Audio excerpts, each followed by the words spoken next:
أعوذ بالله من الشيطان الرجيم بسم الله الرحمن الرحيم الحمد لله الذي قصرت عن رؤيته أبصار الناظرين وعجزت عن نعته أوهام الواصفين الحمد لله رب العالمين الصلاة والسلام على أشرف الأنبياء والمرسلين خاتم النبيين أبي القاسم محمد وأهل بيته الطيبين الطاهرين المعصومين الذين أذهب الله عنهم الرجس وطهرهم تطهيرا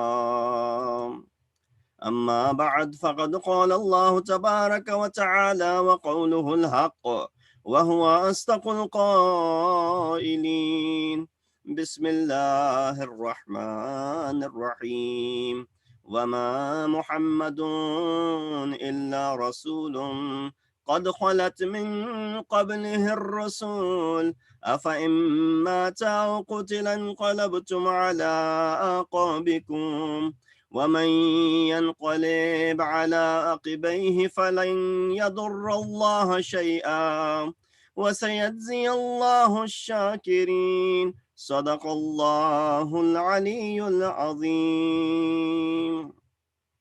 Assalamu alaikum wa rahmatullahi wa barakatuhu.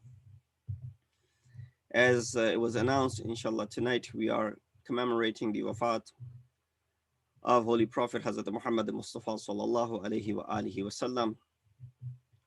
The verse that I chose for tonight's discussion, inshallah, which will be a practical example from the life of the Holy Prophet, is the ayat from Surah Al-Imran, ayat number 144. While the name of the Holy Prophet has been mentioned in this ayah, we find how Allah subhanahu wa ta'ala is addressing a very important phenomena, which, of course, this book is forever, it's Javedan, and it does not come with an expiry date. Therefore, all of the laws and the ahkamat that are mentioned in it will remain relevant to us. As in this ayat, Allah subhanahu wa ta'ala mentions by saying that Muhammad is but an apostle. Other apostles have passed before him.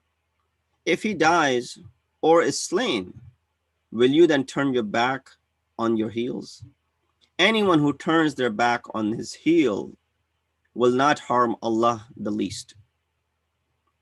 And soon Allah will reward those who are grateful.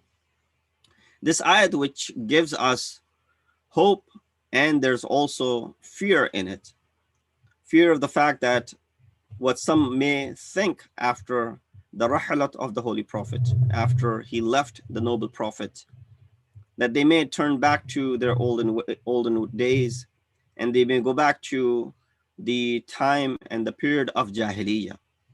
What is the context of revelation of this ayah? This verse was revealed after Prophet was struck by a stone on his forehead by the Meccans in the battle of Uhud.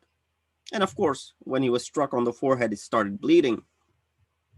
And someone shouted that Muhammad is dead. Some people also confused the death of Mus'ab to be the death of Rasulullah. They thought, when they looked at Mus'ab was the one who actually had died, and they mixed it with the Wafat, and they thought it was Rasulullah who died. This brought, of course, joy and excitement to the unbelievers, mushrikeen of Makkah. They were excited after hearing this news. And as the case is, when you hear the news of someone big in a battlefield, someone who's the flag bearer or someone who's the commander in chief, and of course it brought joy to them. While many weak-hearted Muslims, they ran away from the battlefield after hearing this news. And some resorted to seeking immunity from Abu Sufyan even, who was standing, of course, in the ranks of the enemy. In response to all of this, some Muslims said, even if Prophet was dead, the path of the Prophet and the path of Allah is still there. And of course, Prophet will not leave this world without having appointed his successor. Thus the ayat was revealed. وَمَا مُحَمَّدٌ إِلَّا رَسُولٌ قَدْ خَلَتْ مِنْ قَبْلِهِ الرُّسُلُ. Do you forget the fact? Now this is hypothetically speaking, that if he was dead, is that how you're going to treat? Is that how you're going to turn back on your heels when you hear the demise of the Prophet, wafat of the Prophet, shahadat of the Prophet? Duty of the Prophet is to propagate the message of Allah. It is us who must continue this path. So therefore Allah subhanahu wa ta'ala is mentioning, وَمَا مُحَمَّدٌ إِلَّا رَسُولٌ. He's, the ayat in the sense that Allah is speaking, and allow me to explain it in this way so we understand it, but without any respect or disrespect rather. That Prophet, that Muhammad is nothing except the Prophet, which is of course a big thing to be a Prophet. But that's what the tone of the ayat is, that he's a Prophet, he's Rasul, he's a messenger. His duty is to convey the message. You thought that he was God? You thought that he was, everything? So even if he was to leave, you should not turn back on your heels, because we've sent prophets before him and they all left. And so he will also leave one day. This should not be a hard thing for you to understand. But the fact of the matter is, once he does leave, he hasn't left yet. But when he does leave this physical world, then you should not go back to your olden days. So did the previous nations turn away from the religions after the death of their prophets? No. قَدْ خَلَتْ مِنْ قَبْلِهِ الرُّسُلُ. An Islamic society should have such a formation and solidarity that even after their leader leaves, it does not affect the fabric of the society. The society does not get affected too much by it. Of course, there will be some sort of effect of great leaders when they leave this world. But if in mata aw qutila in qalabtum ala aqabikum, very strong words are being used. Prophet is also bound to the godly tradition and the natural laws of life and death. So this natural life that he lived and that natural death that will come upon him, that is something that he is also bound to as far as the creation and the formation is concerned. Of course, Prophet's physical death should not be taken in a sense that he's gone. Of course, he's the first nur which was created by Allah subhanahu wa ta'ala way before the creation of Hazrat Adam alayhi salatu. But in the physical form, his wujud came into existence in the year, of course, 570 AD, when in the family of Hazrat Abdullah and Bibi Amna. So that's where his physical wujud is. But of course, the spiritual wujud of the Prophet was always there. So the rumor is a propaganda by the enemy. Mata aw qutila. This is the similar tactic that is used by the media outlets as well. And today, unfortunately, whenever there's a violent attack somewhere in the Western world, and before any sort of investigation, they right away go ahead and blame it on the Muslims indiscriminately before investigation begins. Rumor is a propaganda by the enemy. Why? With that rumor, even when it turns out to be a false rumor, because rumors are false, when it turns out to be false, it still planted the seed in the hearts of the people who were listening, who were paying attention. And that's exactly what enemy wanted. So Prophet's worldly life may be limited, but his path is not limited. His worldly life may only be 63 years, but his path does not come, as I said before, with an expiry date. So one must strengthen their faith to an extent that events of history shouldn't shake them. Things like these should not make you weak. Rather, you should come out stronger afterwards. Leaving the path of the Prophet and the prophets before him leads to the fall and, of course, going backwards. In qalabtum ala aqabikum. Aqab. Aqab is, going backwards. So you don't want to go backwards. You want to continue on, move forward, because that's what your Prophet would have wanted from you as well. And while so many people, fled the scene after they heard that Prophet may have been killed, the Muslims, the weak-hearted one, they left, they fled.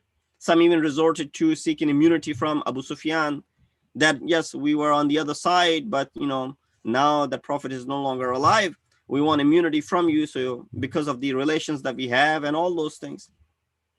Allah subhanahu wa ta'ala in this ayah says, the disbelief of the people does not harm Allah subhanahu wa ta'ala. فَلَن يَضُرَّ اللَّهِ, that it will not harm Allah one bit.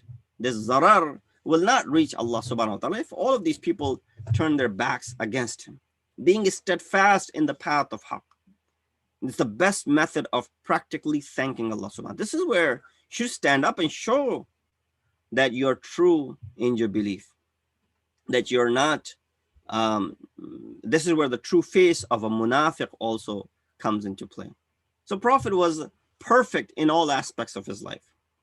As this is also an Eisal-e-Sawab Majlis, I wanted to derive some practical lessons from the kalam of Rasulullah, which inshallah would be beneficial to all of us in order to run our lives, in order to mold our lives in the form that Prophet would have wanted us to live, so that we can learn from the chapter of Prophet's personal life, how he dealt with people, how he dealt with his family members. What did he say in reference to his family? What did he say in reference to, his relatives, his neighbors, or his companions? His overall dealing with people, whether Muslims or non-Muslims. What is it that Prophet have said? Today, if someone asks us that you are the follower of the religion of Islam, which was brought by noble Prophet Muhammad, peace and greetings, peace be upon him, that how do you look at his example? Can you tell us something about that this Prophet used to do that you follow in your lives? We can recite this ayat, لَقَدْ كَانَ لَكُمْ فِي رَسُولِ اللَّهِ أُسْوَةٌ حَسَنَةٌ. Indeed, in the life of the Prophet, there's a complete uswa, which is a mode of living for you. You'll find a complete code of conduct in the life of the Prophet. We, unfortunately, in our lives, we waste a lot of time. And when we realize it, it's too late. Prophet was so disciplined, as we find in the, if you read the books of Sirat, if you read the books of Ahadith, in all aspects of his life, there was this discipline that was found. From dressing up, he would always put on clean clothes. He would always apply perfume to himself. He would always look into the water to see his reflection, serving as a mirror to fix his hair, for example, before, as the custom was to put on your, turban, as everybody wore turbans back in the day. Unfortunately, in our societies, people think that the least attentive to himself is the most ascetic of all. सबसे बड़ा जाहिद वही है कि जो सबसे बुरा अपना ख्याल रखे. Prophet was always attractive. He was never repulsive. People didn't look at him and then they turned away saying, oh, I don't want to be in the company of such an individual. In the house, Prophet would dedicate one part of his portion of his life toward ibadat of Allah subhanahu wa ta'ala. So much ibadat. Even that portion which he was dedicating, Allah subhanahu wa ta'ala has to reveal ayat saying, Ya ayyuhal muzzammil, qum al-layl illa qalila.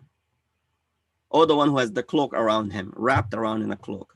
Stand up at night, but qalil, little bit, not too much. We don't want you to be overburdening yourself. So one part was dedicated toward his ibadah. The other part was for his family members. There weren't so many distractions, of course, back then, but there were other things at that time which would occupy human beings. Today, of course, things that occupy us is TV, internet, our devices, games, and all of those things. They have occupied us. They take chunk of our life. Prophet had dedicated that time toward his family, because then he had to dedicate a time toward his community as well. That part where he would see people will come. Whenever they have a problem, they would come and ask for the solutions of their problems. So much so that Allah subhanahu wa ta'ala had to reveal an ayat, because a lot of people would come not respecting the time of the Prophet. And Prophet would not, show any sort of annoyance and disgust that he's not liking the company of someone who's just sitting there. You came, you asked a question, now get up and leave. Not just sitting in the house of the Prophet. So Prophet, would not show any little bit of annoyance or get angry that why are you still here? Go. Until Allah subhanahu wa ta'ala revealed an ayat saying that if you want to speak to Prophet, then make sure that you pay him before you speak to him. You want consultation? You're here on an official visit? You have any sort of family issues? You come and you speak to Prophet, make sure you pay him first. And then right away, of course, people were not able to afford paying the Prophet. That silsila stopped. People stopped coming. Right away, Allah subhanahu wa ta'ala revealed the next ayat in that chapter saying that it was difficult for you to do this. So we removed that command from you. But there was a point which was being established over here, that don't just come because his time is valuable. Qimti. Don't squander your time, waste your time, nor waste the time of Rasulullah. So the three aspects of his life: one with Allah subhanahu wa ta'ala while worshiping, one with his family by spending quality time, and one with his community by solving their issues. This third one has, many other aspects of it that he actually looked forward to it. His daughter, Janab Fatimatu Zahra, salamullahi alayha, as well, that whenever, and there are some instances that when people would come, women would come and ask their questions from Janab Sayyidah. And a lady came, she asked her question one after another, and there was a list of long questions. Of course, it wasn't like today, phone call away or text or email and respond. No, it would take time. So people would travel all this distance. So then they would want to get all of their questions answered. When this lady who was continuously asking these questions, she was also feeling ashamed. She said, I'm sorry, my mother sent me with all of these questions and I was too much. Janab Sayyidah responded by saying, why are you decreasing my thawab? That for every question that I answer, Allah subhanahu wa ta'ala grants me a house in paradise. That's how important it is. So Prophet would do the same thing. He said, Ablighuni hajata man la yaqdiru ala iblaghi hajatihi. فَإِنَّهُ مَنْ أَبْلَغَ سُلْطَانًا حَاجَةً مَنْ لَا يَقْدِرُ عَلَى إِبْلَاغِهَا ثَبَّتَ اللَّهُ قَدَمَيْهِ يَوْمَ الْقِيَامَةِ. Convey the needs of those whose needs don't reach me. Some people may not be able to come to me. Some people will not be able to get their plea to me. Whoever conveys the needs of people to the leader, Allah will keep that person steadfast on the day of judgment. So if someone comes up to you and tells you, but that person himself is unable to come, then you serve as that, medium in between. Allah subhanahu wa ta'ala will keep your feet steadfast when all the other feet will be trembling. So this aspect is lacking from those in authority. They must not let any gap between them and others. Listen to the problems of the people. One of the best of the actions is removing doubts between two people or reconciling between two people. Ayat of Quran is also addressing that. And one of the biggest acts is to remove any sort of confusion between two people because of misunderstanding that they may have. They may not have understood each other, and now they're at odds. The best of the actions is Islah Dhat al-Bayn, to remove this discomfort and to go ahead and reconcile. Prophets, he was sent as what? وَمَا أَرْسَلْنَاكَ إِلَّا رَحْمَةً لِلْعَالَمِينَ. So he was a rahmat. Prophet was not after taking the revenge from anyone. Rather, he would care for Muslims and non-Muslims alike. So his rahmat would exceed beyond even those who were followers of the religion. So how do you behave under the light of the kalam of Rasulullah? How do you behave with other people? Prophet said, mu'min or mu'mineen rather, are like this building, this imarat, which has different ajza, different portions, different elements to it. Each one of these elements protect one another. So mu'mineen should also be the same way. And if a person comes and tells you about your defects, consider that person to be your best friend, not the one who's criticizing you. In fact, if a person pays attention to their own defects instead of looking at the defects of other individuals, on the other hand, that is amongst the best of the actions. And then Prophet said, mu'mineen, when it comes to one another, they're kind of like a body which has different parts, different organs. The head, the external organs, the internal organs. And if one of these organs is hurting, the other organ understands and feels the pain of it. So we shouldn't be the way in the fabric of our society, the mu'mineen who are so closely living with one another, such a close bond amongst ourselves. And with the technology that we're all in touch, even in this pandemic, still we're aware of people who are in need. So we should be ready to take care of them according to the kalam of Rasulullah. So therefore, how do you behave with your parents? In reference to that, Prophet has said a lot of things. Of course, in this 35 minutes, 40-minute lecture, I will not be able to do justice if I just spoke about this portion of Prophet's kalam and his irshadat. It would take the entire majlis. But just one thing. Prophet says, ثَلَاثٌ لَمْ يَجْعَلِ اللَّهُ فِيهِنَّ رُخْصَةً. There are three for which Allah subhanahu wa ta'ala has not given any leniency. أَدَاءُ الْأَمَانَةِ إِلَى الْبَرِّ وَالْفَاجِرِ. That giving the rights and the amanat and the trust back to those who are righteous and even those who are fajr. So if someone amongst the fasiqeen and fujjar entrusted you with something, you still have to return their trust. You can't just usurp their trust. Even if they are fajr or fasiq, disbeliever, mushrikeen, polytheist, doesn't matter. That's the trust that you have from them. That's what Prophet was known as what? Ameen and Sadiq. This is prior to him announcing his risalat. So that's one thing. There's no rukhsat that you're given leniency that you don't have to pay if a person, for example, is fasiq or fajr. No such thing. It said, wal wafa'u bil ahdi lil barri wal fajr. And then when you make a covenant, make sure that you fulfill this covenant. Wafa bil ahd, which is one of the signs. Whether it comes to a person who's righteous, bar, or when it comes to a person who's fajr. To both, if you have made some sort of covenant, make sure that you fulfill your covenant. How easily it is that we break our covenants. We've made promises, we don't live up to those promises. Of course, when there's a genuine reason, that's one thing.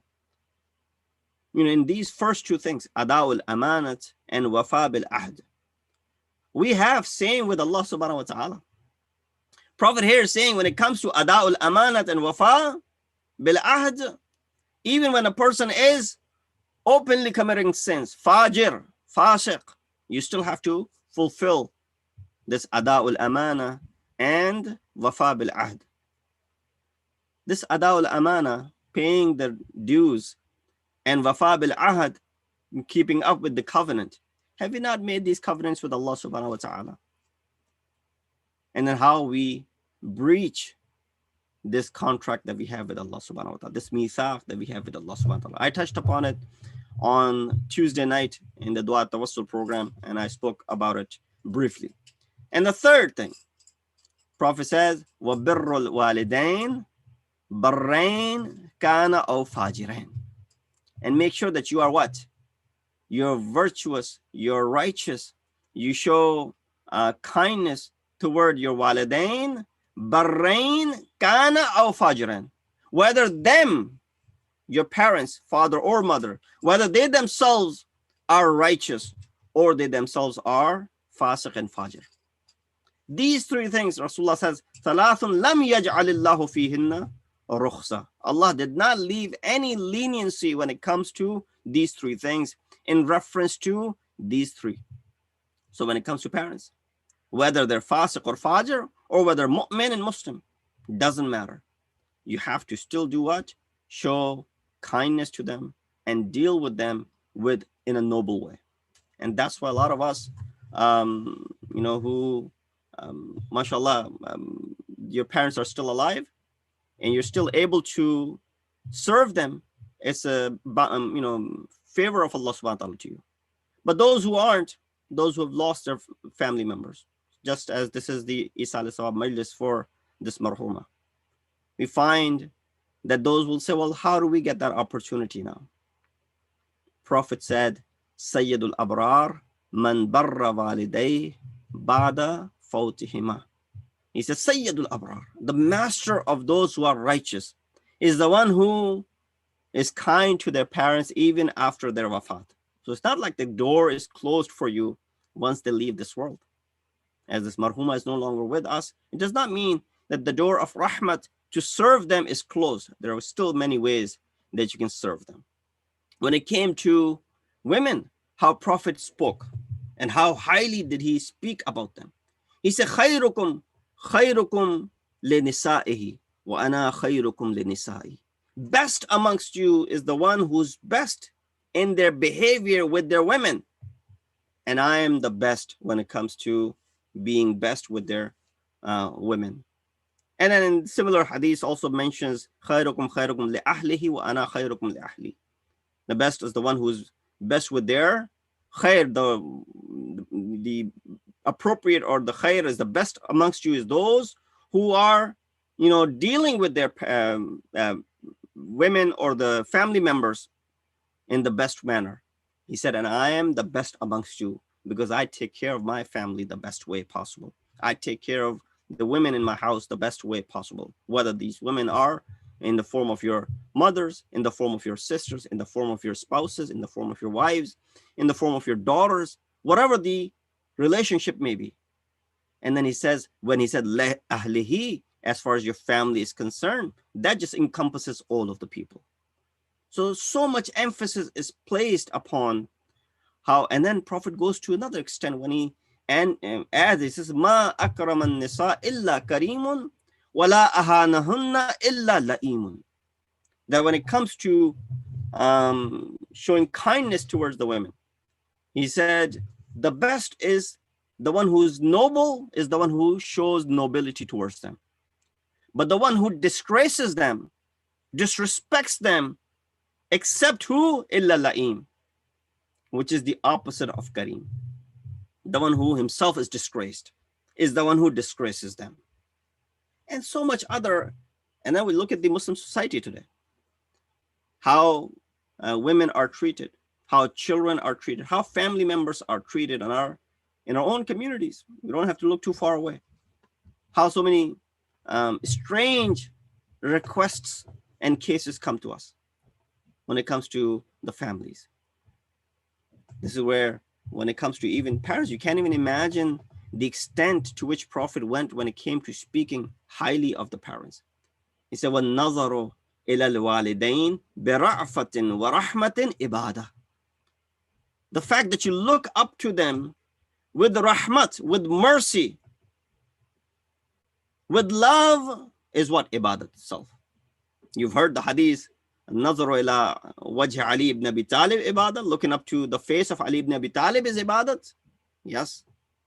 And then he says also the looking at the face of your parents, just looking at it with rahmat, with mercy, with respect, with integrity, with honor, that is considered to be ibadat. How easy is this religion? In the month of Ramadan, أنفاسكم فيه عبادة, نومكم فيه عبادة, أنفاسكم فيه tasbih. That your breath that you take is tasbih, glorification of Allah. Your sleeping is considered to be ibadat. And then just looking at your parents is considered to be ibadat. It says, ما ولد بار نظر إلى أبويه برحمة قال رسول الله. Prophet said this, that there's not a child who's bar, coming from the word bar again, righteous. نظر إلى أبويه, who looks at his parents. Abaway includes father and mother. برحمة, with rahmat, with mercy, a glance of respect and mercy. إلا كان له بكل نظرة حجة مبرورة. Except for every glance that he takes upon his parents out of respect and rahmat, there's what for them? For each glance, there's hajjatun mabrura. Hajj, which is accepted in the bargah of Allah subhanahu wa ta'ala. Hajj, which is already written down in your records, for example.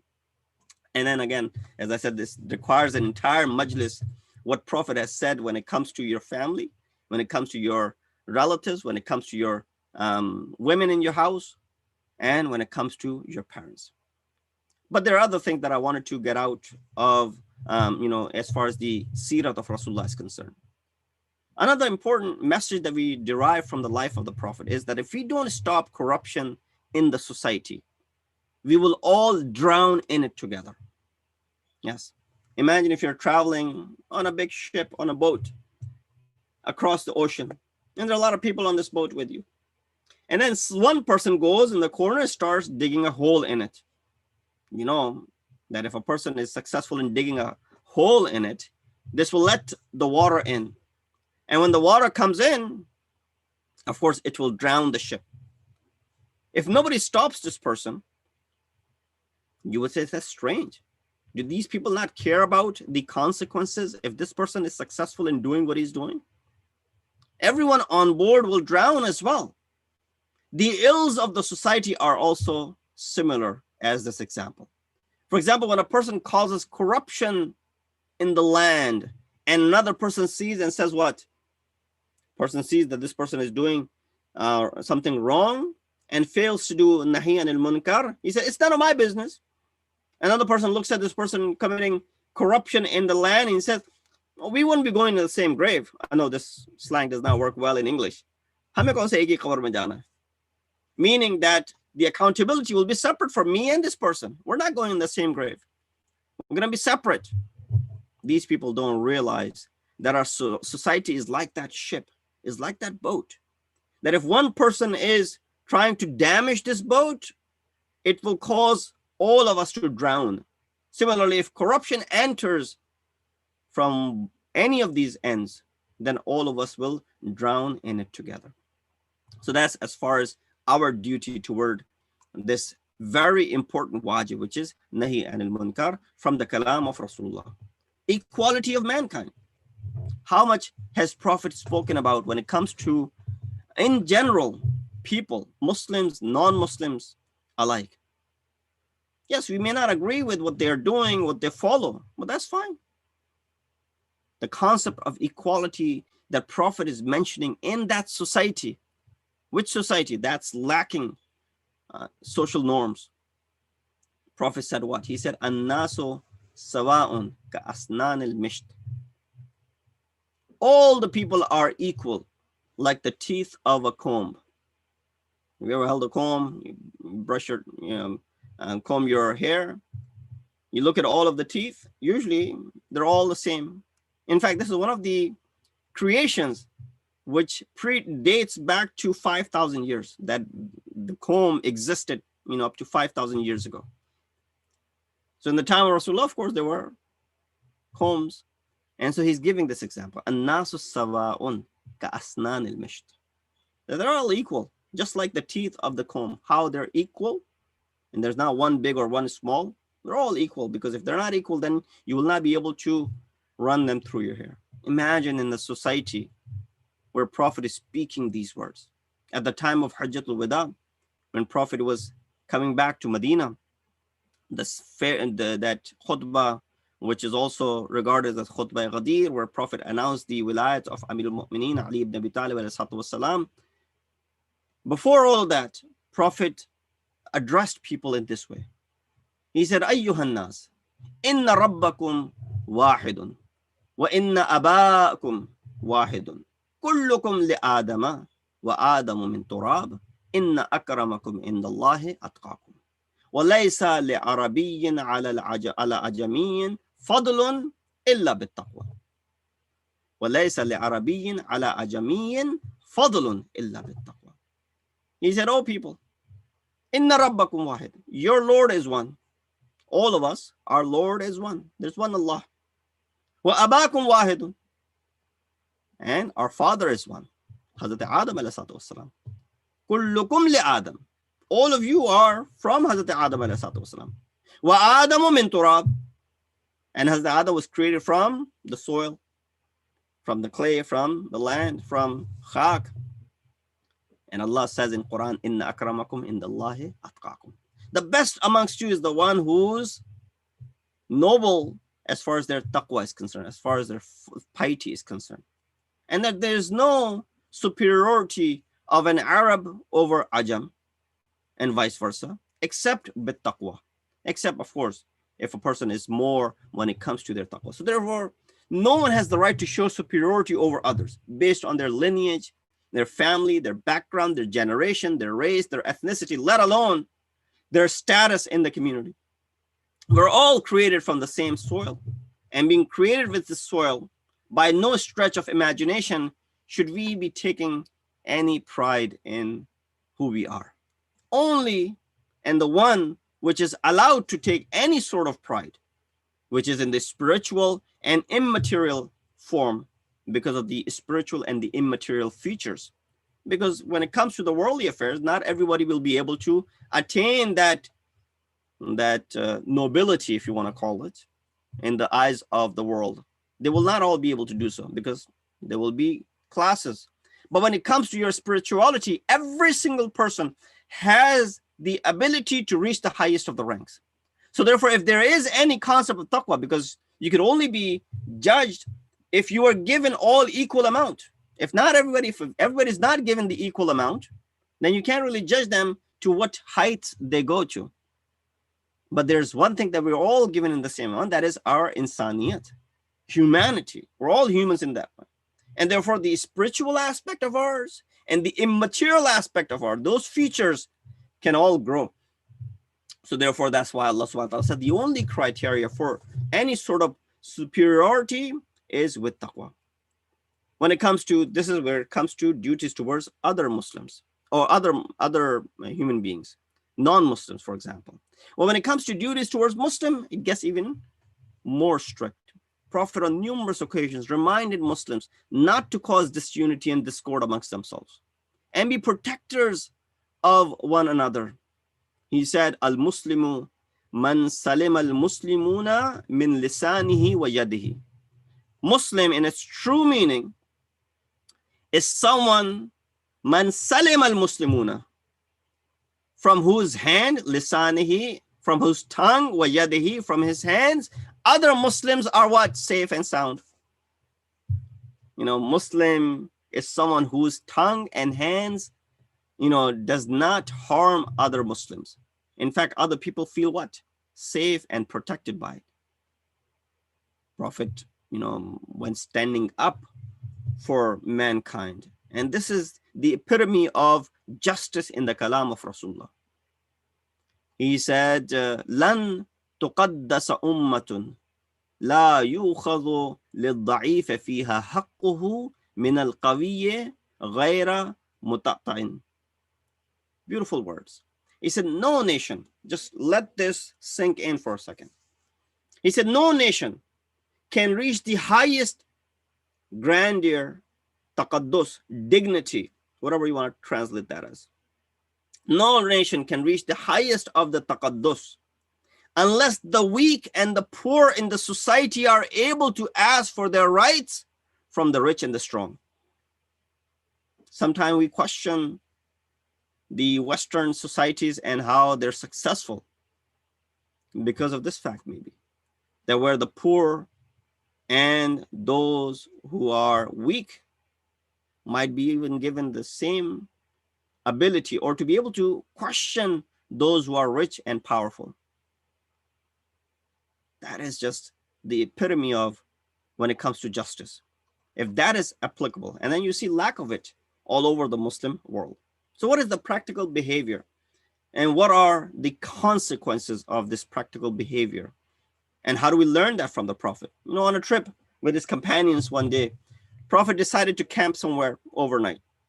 When companions began cooking, one person took the duty of catching the animal or slaughtering the animal. The other one is skinning it. The other one, for example, cutting the meat. The other one cooking it.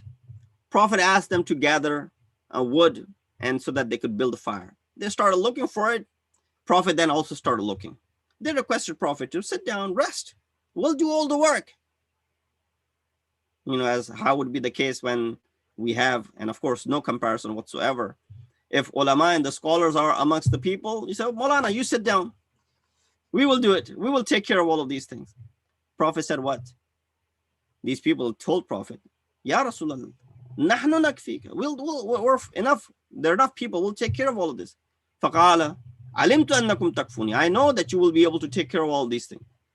وَلَكِنْ أَكْرَهُ أَنْ أَتَمَيَّزَ عَلَيْكُمْ.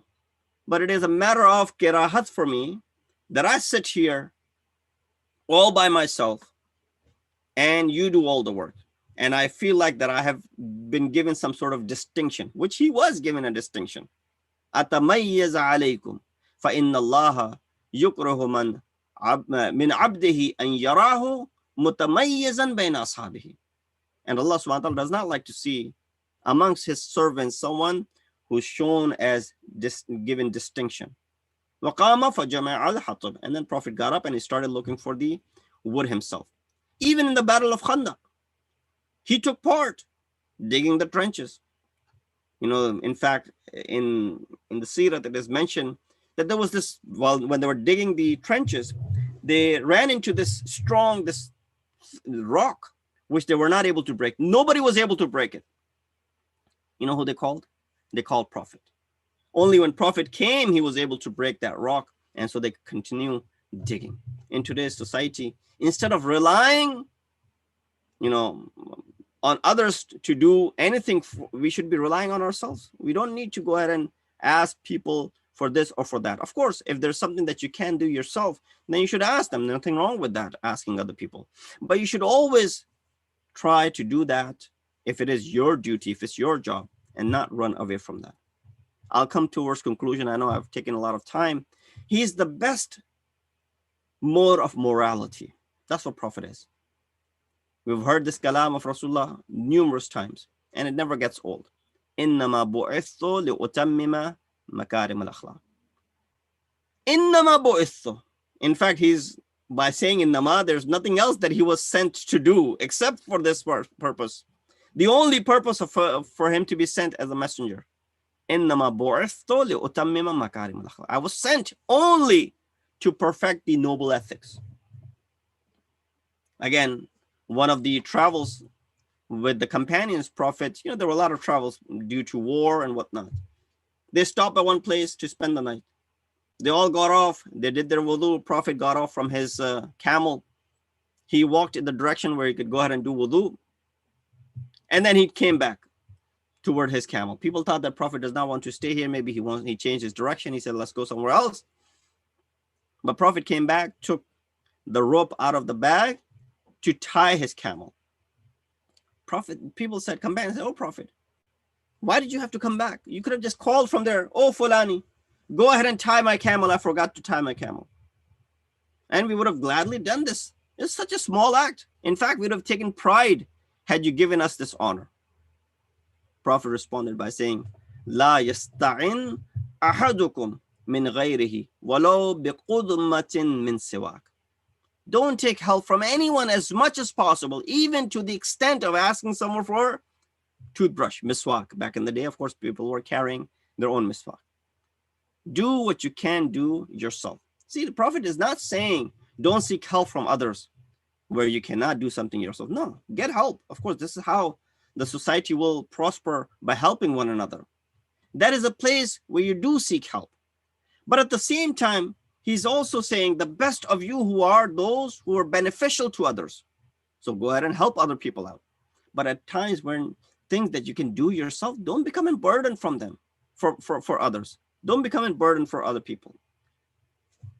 And then again, this is just the seerat of Rasulullah in this 35-40 minutes that I was able to bring. Of course, there's so many other things that we can address. The last days of the life of Rasulullah. When you look at the 23 years of his life, he goes through many hurdles, but he establishes this strong bond with his companions. Which leader does this? In the last passing days of his life, usually people are doing the takreem and ikram and, you know, congratulations and speaking about the good that people have done.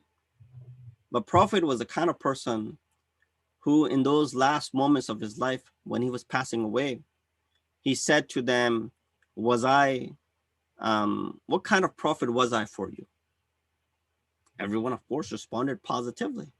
This was the same question the Prophet had asked even from the kuffar when they were waging war against him. That, they all said, yes, you were righteous, you were sadiq, you were amin. He asked the same question to his companions at the time of his death. Of course, he asked for other things which were not fulfilled.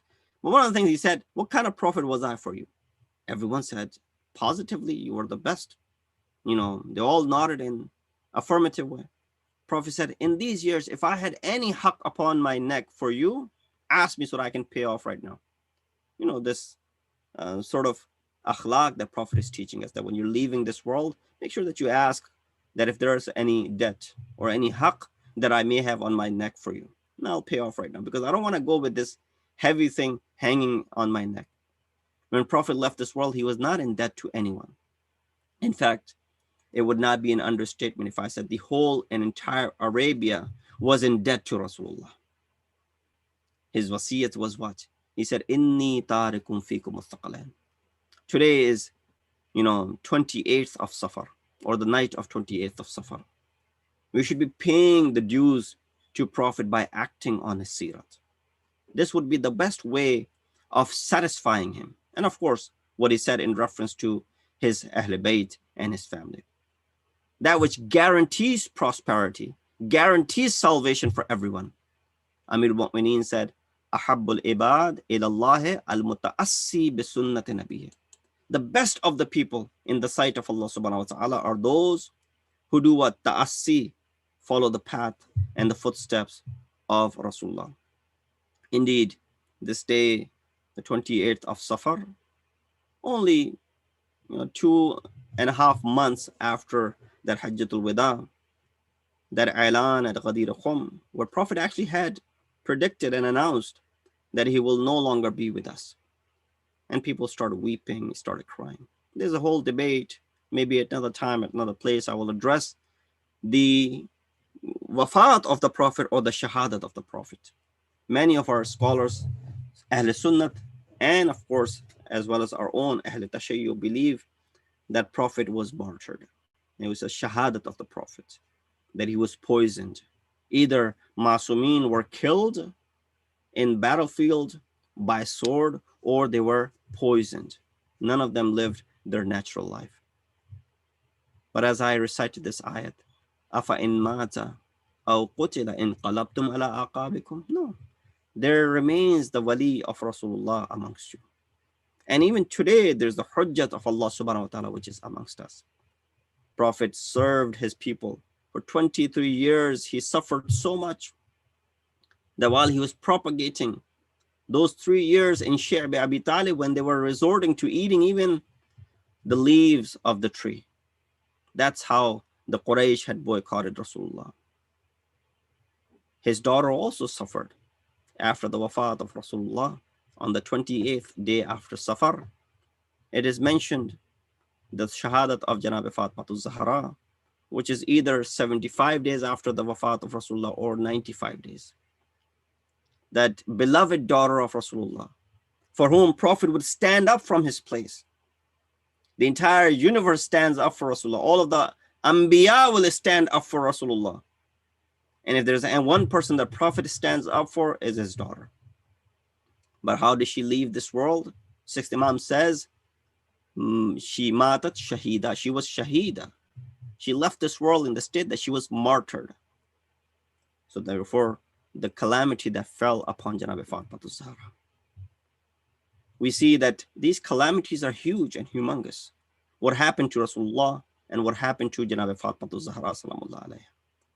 But if you were to tell them both that how you will die and how your son Imam Hussein will leave this world, just like Imam Hassan said, La yawmaka yawmika ya Aba Abdullah. There's no day like your day, O Aba Abdullah. Yes, our musibat is great, but the musibat of Aba Abdullah is greatest of the musibah. How great is this musibah? The Sayyid al-Shuhada his body lays in the plains of Karbala for 3 days, and his own son Imam Zain al-Abidin, who's near him, who's in the tent near him, but unable to come out to go ahead and bury the body of his father. Ajrukum Allah, may Allah give you no grief and sorrow. Not only that Imam Zain al-Abidin could not perform the last rituals on the body of his father, but also Imam Zainul Abidin والسلام, could not prevent the trampling of the bodies of Imam Hussein and the bodies of his companions and his family members. ألا لعنة الله القوم الظالمين وسيعلم الذين ظلموا أي منقلب ينقلبون إنا لله وإنا إليه راجعون. We ask Allah subhanahu wa ta'ala to accept our ibadah tonight. We ask Allah subhanahu wa ta'ala to give us the tawfiq to be able to follow the commands and the teachings of Masumin alayhi salatu wasalam. We ask all of you to please recite a Surah Fatiha for Marhuma, Razia, Razak, as well as all of your Marhumin. Bismillah ar-Rahman ar-Rahim. Alhamdulillah Rabbil Alamin ar-Rahman ar-Rahim. Maliki yawmiddin. Iyyaka na'budu wa iyyaka nasta'in.